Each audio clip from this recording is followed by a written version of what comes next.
Hello, everyone. I saw two stories over the weekend that brought back a situation here in my town that I had heard of. The first story I heard was about a man who was born, let's say, underdeveloped, and he went on to be a national star. He was discovered after working for a circus. And the story just blew my mind. Like, I was in tears watching it. I was so happy for this person. And the next story I heard was about how a woman struggled with raising boys. I don't want to get into more of that because whether you disagree, agree, whatever, that's not really the point here, but I want to base my points off of what I watch. So I'm just going to get into my point here. I have two kids, a boy and a girl, and they're grown now. But when they were going to school, there was a child in the neighborhood that had special needs.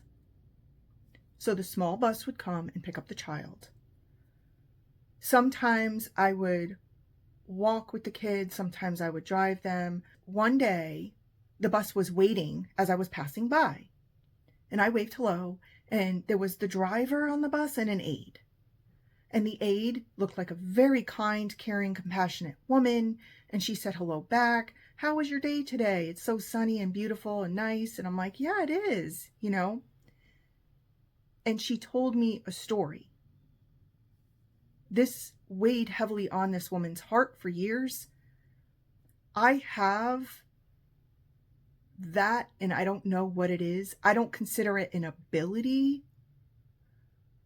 When somebody sees me for some reason, and this is true, okay, I'm not making this up, people tend to spill their life story to me.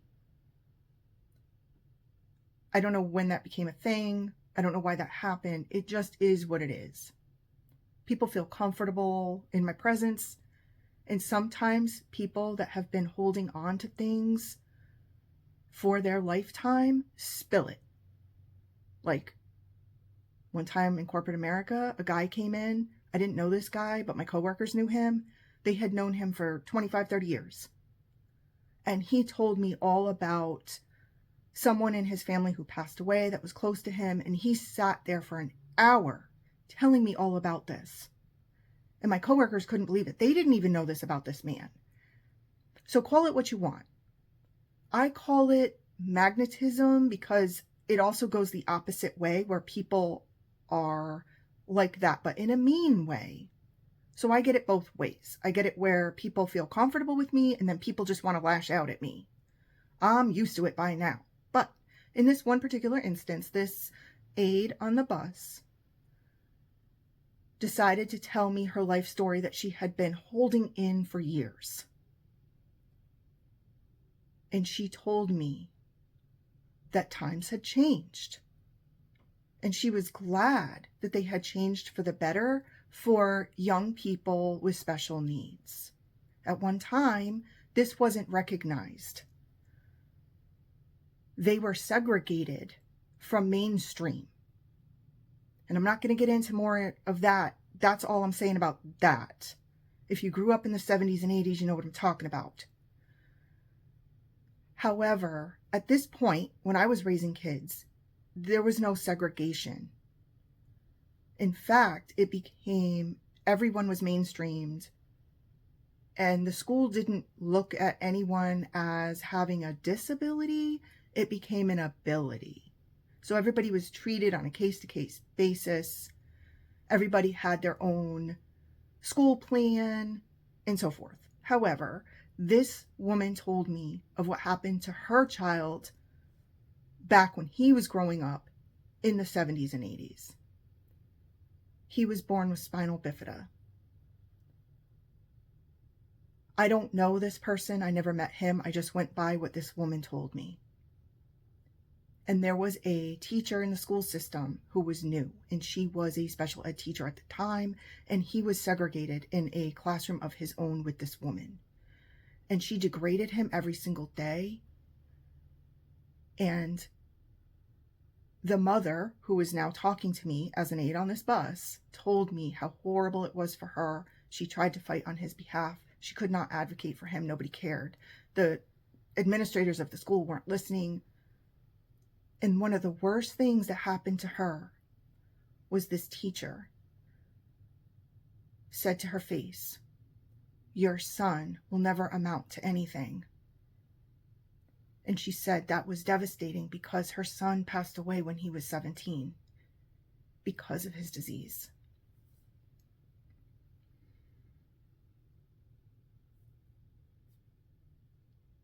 The reason I'm speaking out about it is because I also had a neighbor who raised 2 foster children, and they both had special needs. One was born to a parent who was an alcoholic.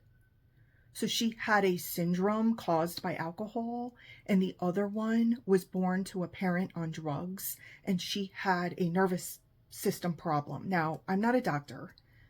I don't know much about these things. I just know from life experience what my neighbors have told me and so forth. And one day, she came across a special ed teacher. And this is after the time period where kids were segregated. This teacher was an aide in a mainstream classroom where her foster children were in this classroom, and one of her foster children bent down to pick up a pencil. And this special ed aide teacher took that child and dragged her out of the classroom and down the hall. Now, you might see things like this on the news, and it happens rarely, so we think. I don't think it's as rare. I think we just don't hear about it. I think they just don't report on it. And she went down there. She explained her side. She was furious. She got advocates involved. She thought the teacher was fired. Well, I happen to know somebody who was a teacher in the next school. You know how we have kids in elementary school, they go to middle school, then high school. And this teacher actually wasn't fired. She was moved to the middle school. And I knew a teacher in that middle school. And when my kids went to that middle school, that special ed teacher that everybody thought was fired was actually still teaching. And she was still a special ed teacher. They didn't fire her. They just moved her and covered it up with the public. And as it turns out, it was the same teacher that told this bus driver aide that her son would never amount to anything. And I'm talking about that today because I don't want to make anybody sad. I don't want to be sad. But the fact is, there are people suffering out there, and there are people raising kids with special needs that have to deal with this every single day. And it's really upsetting to me. There's also the other argument that teachers are quitting at a fast pace because they feel disrespected by students. They feel disrespected by parents. When I went to work for corporate America, I wasn't in a teaching position. I had to do a background check. This teacher had started working before that became a requirement, so she had never had a background check. I have to believe today, if that teacher applied today, there would be different standards in place, or at least I would hope. Like I said, my kids are grown. I don't know. I don't have kids that are young.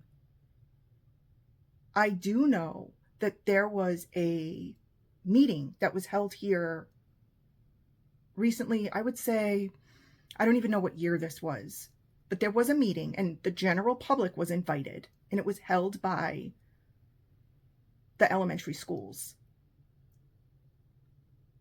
And I went to that meeting just to see what they were saying. My kids were no longer in elementary school, but I wanted to see what was going on in the world anyway, because I pay taxes here. I'm a taxpayer. And what I found out was they were taking aids away from kids with special needs. So I spoke up and I said, well, I don't understand how you can do that. What if the child needs assistance or, but that was their stance. And it was like a bunch of red tape.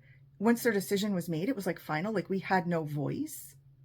I feel like I was more of an advocate because, like I said, I didn't have kids that young at that time, but It was so upsetting to me. Like, what? How can you just do this?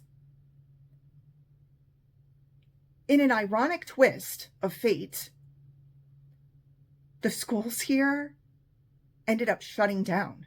The school with these educators shut down, and they're all laid off now, including the one that told this poor woman that her son would never amount to anything. They're gone. But now they have these structures that look more like a prison than a school. When I went to school, it was a one-story building, long corridors, but you knew where you were going. It wasn't scary. It was straightforward. This new way of building is high rises, multiple floors. And the kids don't just go on the same floor to their classes. They actually go upstairs, downstairs to get to the next classroom. And I was thinking back like, man, it's scary enough when you finally get to middle school and high school to find your locker, not be late to class. I couldn't imagine being a kid today in this world where you now have to go to a high rise to go to elementary or middle school. Back then, the schools were smaller. The classrooms were smaller. I still had a good probably 10 to 15 kids in my class when I went to school. But now I understand the classrooms are like 20, 30 kids. And now they want to take away the aides for the kids who need accommodations.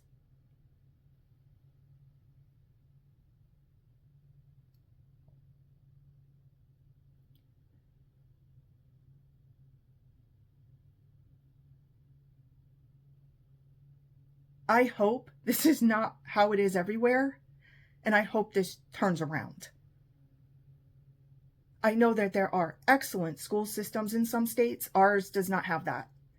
And I hope, I can only hope, and try to advocate for what I can and speak out. And I just hope it turns around, and maybe people in my state and other states who aren't listening to parents will see how these better school systems actually work and how they can achieve so much more through caring and compassion. Building a bigger building isn't necessarily the right answer. Thanks for watching today. Take care.